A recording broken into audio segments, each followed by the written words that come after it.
Hi. Empty வெளியில் வந்துட்டார். இனி நாங்கள் தான்டா, இனி எங்களை அடிச்சுக்க ஆளே இல்லைடா அப்படின்றீங்க. கரெக்டு தான், சந்தோஷம் தான். வெளில வந்துட்டார். வந்து ஒரு வழியாக வீடியோ போட்டார். வீடியோக்காக ரொம்ப வெயிட் பண்ணிகிட்டு இருந்தோம். ஒரு வழியாக வீடியோ போட்டுட்டார். இனி எந்த பிரச்சனையும் இல்லை. இனி எல்லாமே நல்லபடியாக நடக்கும். கொஞ்சம் நல்ல கம்பெனி எடுத்து மறுபடியும் ப்ராப்பராக நடத்திடுவார். எல்லோரும் ஆசைப்படுறது தான், கரெக்டு தான். இந்த தீபாவளி ஒரு வழியாக நல்ல தீபாவளியாக அமைய போகுது. ரொம்ப சந்தோஷமாக இருக்க போகுது இந்த தீபாவளி. ஏன்னா வெளியில் வந்துட்டார் அப்படின்னு. வெளில வந்துட்டார் தான். இப்போது அப்ளைனஸ்க்கெல்லாம் ஒரே சந்தோஷம். அந்த வீடியோ வந்துருச்சு, எம்டி ஃபாரத்துலேயே ஒரு வீடியோ வந்துருச்சு. இனி நமக்கு எந்த பிரச்சனையும் இல்லை. அவரே வீடியோ போட்டார். இனி மக்கள் எல்லாம் நம்மளை காசு கேட்டு தொந்தரவு பண்ண மாட்டாங்க. அவரே வெளில வந்துட்டார்ல, இனி அவரே பார்த்துப்பார் அப்படின்னு சொல்லி நிறைய பேர் இருக்காங்க. அவர் வெளியில் வந்திருக்காரு, வீடியோ போட்டிருக்காரு. அதுவும் பேக்ரவுண்ட் ஸ்கோர்லாம் வேறு லெவலில்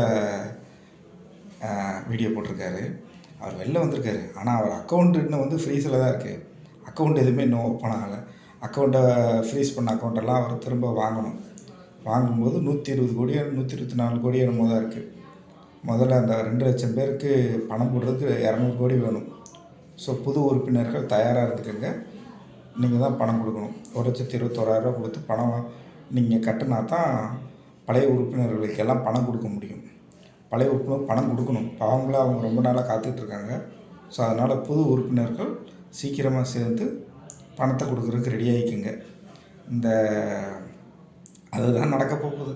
திரும்பவும் ஆட்களை பிடிச்சி எப்படியாச்சும் பிடிச்சி சேர்த்து விட்டுட்டு நம்ம பழைய ஆள்லாம் எஸ்கேப் ஆகிக்கலாம் இந்த காசை வச்சு அப்படின்னு தான் நடக்க போகிறாங்க. திரும்பவும் மறுபடியும் கம்பெனி ப்ராப்பராக நடக்க போகுன்ற மாதிரி நினச்சிக்கிட்டு இருக்காங்க. ஆனால் சான்ஸ் ரொம்ப கம்மி திரும்ப பழைய மாதிரி வந்து நடக்கிறதெல்லாம். ஏன் அப்படின்னா, நம்ம குருஜி மகான் ஓடிப்போனவராகவே இருக்காப்புல. அவர் A2ன்னு நினைக்கிறேன், எனக்கு கன்ஃபார்மாக தரல. A2 தான் நினைக்கிறேன். ஓடிப்போனவராகவே இருக்கார். இன்ன வரைக்கும் அவரை கண்டுபிடிக்க முடியல. அவர் ஆள் எஸ்கேப்பு. இப்போ இவர் பெயில் வாங்கிட்டார். அவர் இன்னி பெயிலுக்கு அப்ளை பண்ணி எனக்கும் பெயில் கொடுங்கன்னு கேட்பாருன்னு நினச்சேன். ஆனால் ஆள் நான் சிக்குவேனா என்ன அப்படின்ட்டு ஓடியே போயிட்டாப்புல. அன்பாக இருந்த சேனலாக இருந்தானே, எந்த சேனலாக இருந்தானே இழுத்து மூடிட்டு ஓடு எஸ்கேப் ஆகு அப்படின்ட்டு எஸ்கேப் ஆகி ஓடியே போயிட்டார். இப்போ எங்கே இருக்கான்னு தெரில. வெளிநாட்டில் இருக்காரா, நம்ம ஊரில் இருக்காரா தெரில. மொத்தம் ஆள் எஸ்கேப்பு. இப்போது ஒரு வீடியோ வந்துச்சு. ஒட்டுமொத்த மைவித்ரி ஆர்ட்ஸ் மக்களும் அப்படி ஒரு சந்தோஷம் இருக்காங்க. வேறு லெவல் சந்தோஷம். பணம் வரப்போகுதுன்னு. பணம் வரப்போகுதுன்றதை விட உங்களை பார்த்ததே போதும். நீங்கள் வெளியில் வந்து ஒரு வீடியோ போட்டிங்களே, இதுவே போதும் அப்படின்னு எல்லாரும் அந்த சந்தோஷத்துட்டு இருக்காங்க. ஆனால் ஏன் இத்தனை நாளாக வீடியோ வரல, என்ன ஆச்சு, ஏன் இத்தனை நாளாக யாருமே அப்டேட் பண்ணல, மற்ற டேரக்டர்ஸ் எல்லாம் எங்கே, மற்ற அப்ளைனர்ஸ் எங்கே, மற்ற டேரக்டர் ஜோனல் ஆஃபீஸ் என்ன திறக்கலை, அதுக்கெல்லாம் எந்த கேள்விக்குமே பதில் இல்லை. அது ஏன்னா நிபந்தனை ஜாபில் வெளில வந்ததுனால அவர் சொல்ல மாட்டார். ஆனால் அந்த கம்பெனியில் வேறு யாருமே இப்போ வேலை பார்க்கல.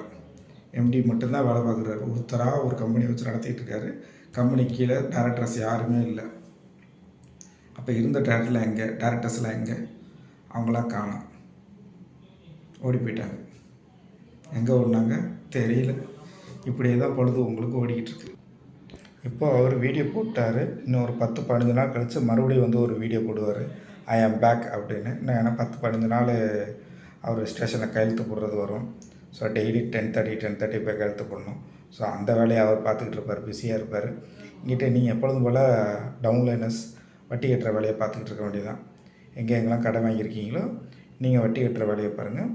அடுத்த 10 டேஸ் கழித்து வந்து ஏதாவது ஒரு கதை சொல்லுவார். அந்த கதைக்கு நீங்கள் இப்போருந்தே தயாராகிக்கோங்க. ஏன்னா அக்கௌண்ட் ஃப்ரீஸில் தான் இருக்குது. அதெல்லாம் எடுக்கலை. அதை எடுக்கிறதுக்கு அதை அப்ளை பண்ணுவாங்க. ஸோ தீபாவளி உங்களுக்கு கிடையாது, கன்ஃபார்ம் ஆகி போச்சு. ஏன்னா தீபாவளி இன்னும் 20 டேஸ் கிட்ட தான் இருக்குது. ஸோ உங்களுக்கு தீபாவளி இல்லை. மைவித்ரி ஆர்ட்ஸ் டவுன்லைனருக்கு தீபாவளி இல்லை, அப்ளைனருக்கு தீபாவளி தான். ஏன்னா அப்ளைனர் நல்லா சம்பாதிச்சிருக்காங்க. அதனால் அப்ளைனருக்கு இந்த தீபாவளி நல்ல தீபாவளியாக தான் அமையும். இன்னும் கொஞ்சம் வருமானம் கம்மியாக போச்சு. ஏன்னா டவுன்லைனருக்கு வர வேண்டிய பெரிய அமௌண்ட்டு அவங்க கைக்கு வந்து சேரலை. அதனால் கொஞ்சம் ஃபீலிங்காக இருக்கும், பெரிய அமௌண்ட்டாக தேர்த்திருக்கலாமே, மிஸ் ஆயிடுச்சு அப்படின்னு. டவுன்லைனருக்கு இந்த தீபாவளி இல்லை. இருக்கிற காசை வச்சு வட்டியை கட்டிட்டு ஏதோ ஒன்று சாப்பிட்டுக்கிட்டு தீபாவளியை கொண்டாட வேண்டியதான். வேறு வழி இல்லை, அவ்வளோதான். இதே மைவித்ரி ஆர்ட்ஸ் உருட்டை தான் V3 ஆன்லைன் டிவிக்கும் உருட்டினாங்க.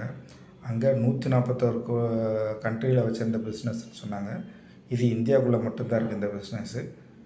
இதை இழுத்து மூட மாட்டாங்கன்னு என்ன நிச்சயம்?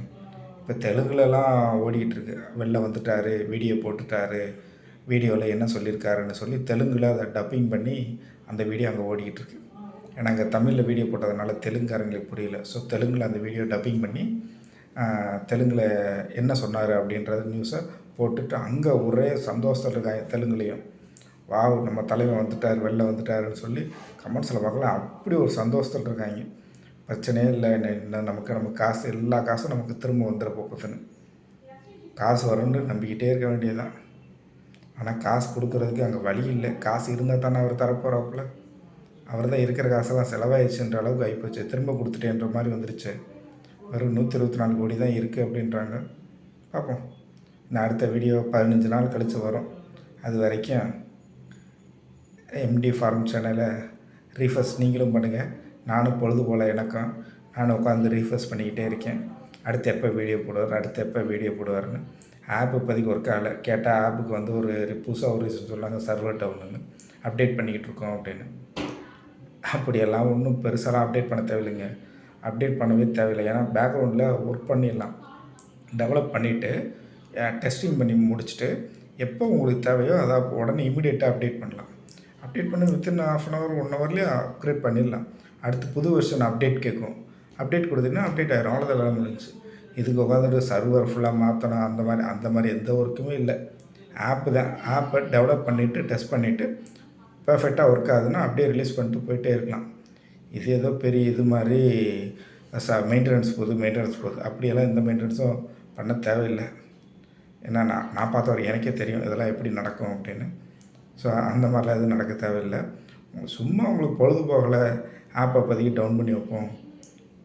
உங்கள்கிட்ட என்னத்தை சொல்கிறது, வீடியோ நீங்களும் பார்த்து என்னோட பார்க்குறீங்கன்ட்டு டவுன் பண்ணி விட்டாங்க.